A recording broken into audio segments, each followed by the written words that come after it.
What does it mean when it says launch the train? MsBreezy. Mrs. fucking Breezy. I smell what's going on down there. Oh, that's dirty boy. You mind if I have a taste? You've gotta be shitting me. MsBreezy was one of those YouTube channels that you probably forgotten over time until you just remembered one day and is like, hey, I remember her. I'll just go to her channel and oh, it's fucking deleted. Everybody in the 2010s was doing some form of gaming content, it being Minecraft, Roblox, and today's subject, Gmod. And Gmod was basically one of those games where you can fuck around with your friends in a sandbox and just absolutely annihilate the server. And MsBreezy is no exception. Now, majority, if not all, her entire catalog is just full of Garry's mod videos with the same exact 2 or 3 friends per video.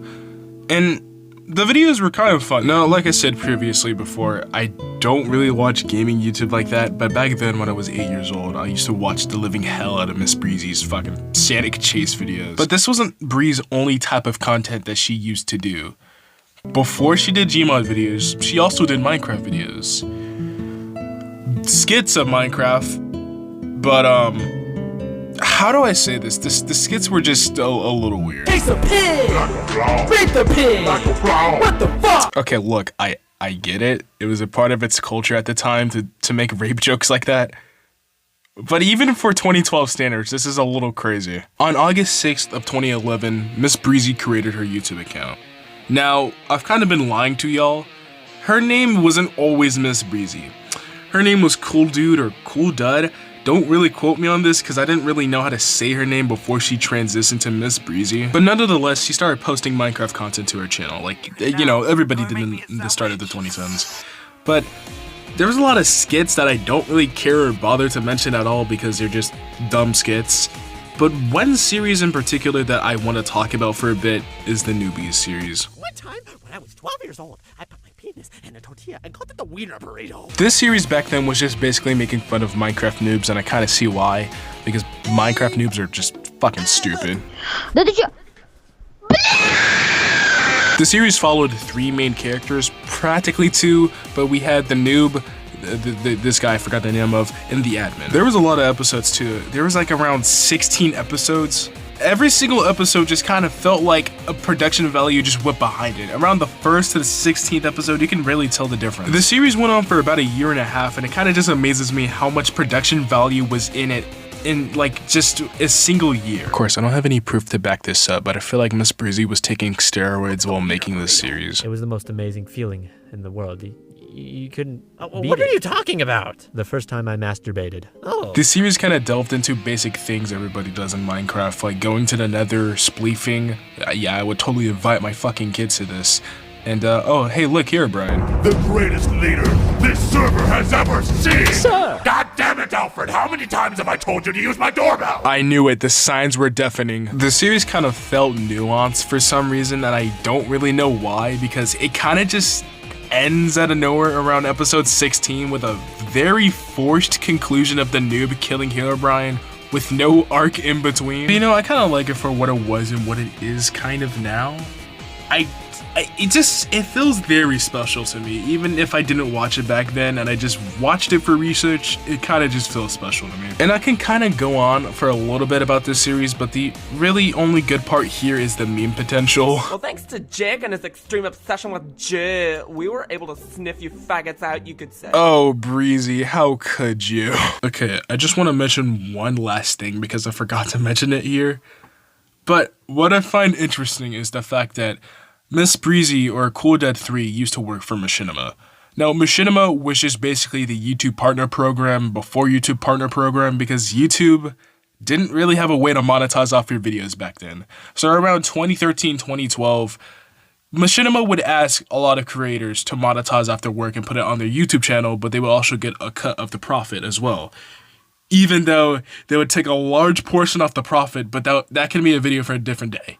But still, I find it very interesting because this person worked for Machinima and was able to monetize off the work. That's just kind of crazy to me. But enough of that. Let's get to the actual good stuff. Let's get to Gmod. I heard someone He's in the tunnel! He's in the small tunnel!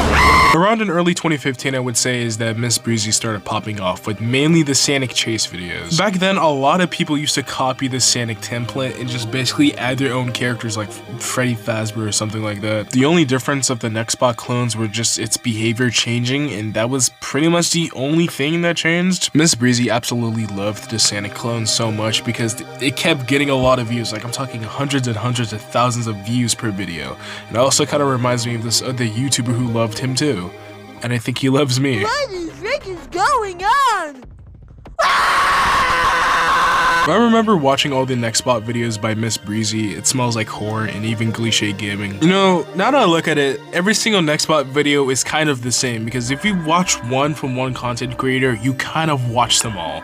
That's kind of why Breezy's content just kind of slowly started decaying and she started losing views. We'll get to that later. And I would say at the time she was doing really good for herself around 2015, 2016 when she was still making these Gmod Nextbot videos.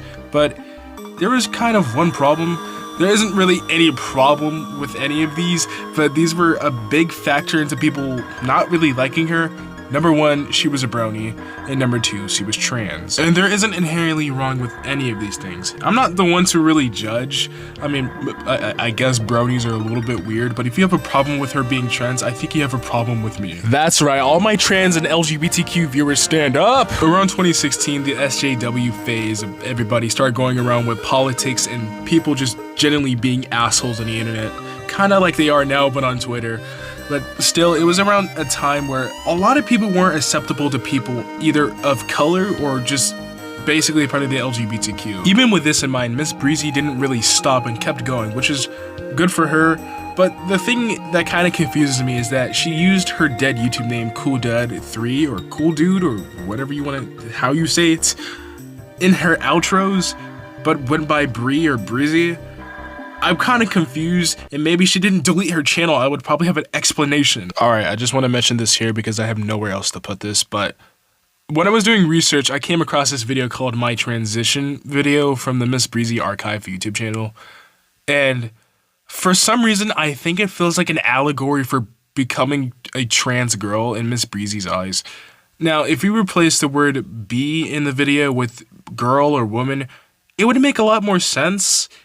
It just feels like an allegory for it, and everybody just went along with it and joked about it and stuff like that. Now, I could be going way too far into this, and it's just a simple joke, but for some reason, it just feels like an allegory for being trans. Okay, I kind of want to mention Pymations for a bit. If you don't know who Pymations is, then I think this clip kind of just best explains it. Have at thee! Ah, my fucking knees! Get crowbarred, bitch! Yeah, he was the one that made Five Nights at Freddy's. Anyway, he was one of MsBreezy's friends, and I think he still is to this day. But if you haven't watched any of MsBreezy's Gmod Nextbot videos or anything like that, then you've definitely seen the parody animations by Pymations. Hey everyone, you wanna see me throw this barrel? The one I remember watching the most is the Meme Office by Pymations, and hey, the original video was even great, so having this in animated form is even better. But we can't forget the Hood Classic. I can't hear them. I think they're gone. You know how stupid that. There is one more that he made for MsBreezy, but I don't really have a need to show it right now, or don't want to, because it literally shows Adolf Hitler in it, because it was different times. I don't feel like getting fucking age restricted, so you can look at the video if you want to on your own accord. MsBreezy at the time had a lot going for her. She had a loyal fan base, a lot of subscribers, and even had animators animating for her. There was a lot to her that had a lot of value. But everything wasn't sunshine and rainbows. Around mid-2018, MsBreezy announced that she was quitting YouTube because she didn't really necessarily felt like her content was good enough, or she didn't really want to keep making the content that was making her unhappy, because YouTube at the time was going on a very grammatical spree about just demonetizing a lot of videos, and it affected MsBreezy's channel, and she just mentally checked out of YouTube. And in a way, I can kind of feel Breezy on this, not the monetization part, although your boy just got monetized almost, but in content creation and being a person in general, because you try your hardest to be something you're not, and even if you be something that you're not, it's kind of swept under the rug, or people just really don't care unless you show your true feelings and lash out at people.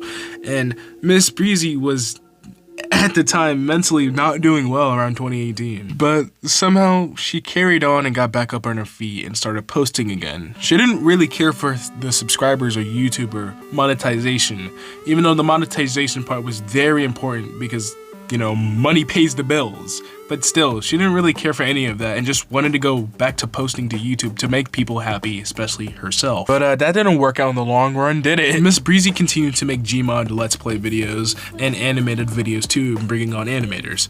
But around 2023, 5 years after she announced that she was quitting YouTube, she accused Papa Meat of abusing her, or aka Meatcanyon for short. She claimed that Papa Meat was egotistical and abusive to her for all the years she edited for him. But this isn't what really necessarily happened, because she was just making excuses for not reaching deadlines. You see, MsBreezy was going through a lot of mental stuff at the time when she was editing for Papa Meats. She was going through college and a lot of mental stuff at the time. The only reason why she made those claims to begin with was because she was fired by Papa Meat for not reaching certain deadlines on time. And as a business, if you can't meet deadlines on time, you're gonna have to fire your employers. And looking at this from a third-person perspective, this is kind of bad, and her making these outlandish claims about Papa Meat is kind of scary. Now I get it, she was fired from her job and she had no income at the time, and YouTube wasn't really paying her well either, but that doesn't mean you necessarily have to make these kinds of claims about a creator, because just stuff outside of your control was just holding you back from work. It isn't really her fault stuff outside of her control kept happening in her life, because she couldn't really make deadlines on time. But businesses is businesses, and they're gonna have to fire you if you can't make deadlines on time. Papa Meat was also very lenient with Breezy not reaching deadlines because he knew the kind of stuff that was going on in her life, and he even gave her a severance package after he fired her because he felt bad and wanted to, you know, still have a connection with her. But she thought it was hush money. Yeah, you kind of can tell this person wasn't thinking clearly, at least mentally. And I'm not trying to say Papa Meat is an angel or anything like that, but you can only give somebody so much lenience before it gets old. But I think she's already heard enough from the internet. There's already a bunch of archived MsBreezy response videos about the drama. I can't really find Papa Meat's video because that's just kind of lost the time, but it did happen at one point. But, yeah, the commentary YouTubers during this time were having a fucking field day with this shit. They were very quick with the Papa Meat got exposed videos without giving MsBreezy any benefit of the doubt. Especially Turkey Tom's video. I cannot take this serious in some points of the video. First of all, not a big deal. Secondly, there's no proof. Thirdly, your mom. Fourthly, skibbity toilet. Fifthly, I don't care. Number 6, Despacito. Like, that's just gonna be my response every single time. For commentary YouTuber, you are surely fucking tone deaf of what's even going on. Now she's decided to leave the internet because she couldn't take the hate she got. And I remember during the streams and stuff, she was like, I'm not trying to make this a thing. I'm not trying to make this like a thing where everybody talks about it and like it's like hateful, you know? Tom, I fucking hate you. Look, if you mess with a goat, you mess with me. Goat actually means greatest of all time. Listen, whatever you do, don't listen to fucking beef jerky. But yeah, MsBreezy was just kind of backed into a corner. But on one random day, January 8th of 2024, MsBreezy deleted her YouTube channel. This is the part where everybody cares. There's a lot of speculation online that MsBreezy just ran from the internet because she couldn't handle people just harassing her. But in reality, I think it's because she just wanted to leave to begin with, because the constant harassment of her being trans, not from the allegations of Papa Meat, but in general, and her just dealing with a lot of mental stuff kind of factored in to her quitting. And I'm not gonna be the first one to say this, but I don't fucking agree with deleting your YouTube channel at all, really. Because that's 12 years worth of content kind of just down the drain of just history. Somebody else had to archive all of her content, or mainly most of it, because she decided to delete her YouTube channel. And I get she was dealing with a lot of mental stuff at the time, and she says she doesn't really regret deleting her YouTube channel. But almost 1 million subscribers, 700 videos, and a lot of watch time and views. Deleting your channel to 12 years kinda just sucks ass. Most of the people who watched her was just most likely devastated. I didn't even notice any of the allegations or anything like that, or her YouTube channel being gone until months later. There was just kind of no hope. she is way better off of YouTube, and she's way happier than she's ever been. There was just kind of no hope. There's just no return of MsBreezy ever. Until one day, she returned with an upload on her second account. That's right, MsBreezy is fucking back. At the time of recording, this is her most recent presence on YouTube in the last year or so.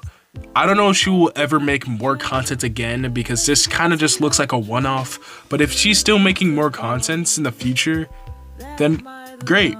Welcome back, Breezy. And that's kind of the end of MsBreezy. I've never really seen a YouTuber like MsBreezy before, and you could argue she is kind of the same from every single gaming channel on YouTube. No difference. But for some reason, she sticked out to me for whatever reason. I don't know how this channel went from just making skits about Minecraft in the 2010s by Machinima into the fucking creator deleting their YouTube channel while having a mental breakdown. I don't know where the fuck that came from. This video wasn't really aiming towards MsBreezy being a mentally unwell person or just spewing allegations out of nowhere. It's more so a video of just being reflective and just kind of just appreciating what we had back then. MsBreezy is a channel that I have admired for so long. So if MsBreezy is seeing this video, hi senpai, notice me. She's seemingly still active on her Instagram and Twitch, actively streaming every other day and still posting on Instagram. So it's nice that she's alive. And all I really have to say about MsBreezy is... MsBreezy doesn't seem like a bad person, doesn't seem like a horrible person. Probably, you know, a chill person to play Team Fortress 2 with now and then. Maybe we can hop in Fortnite sometime with the Rick Sanchez skin. You know, I'll be Pickle Rick, we'll have a good time. But realistically...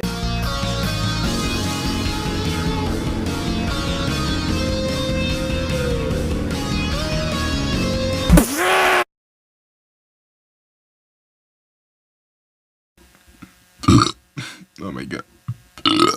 Oh my god, I keep burping. Oh no.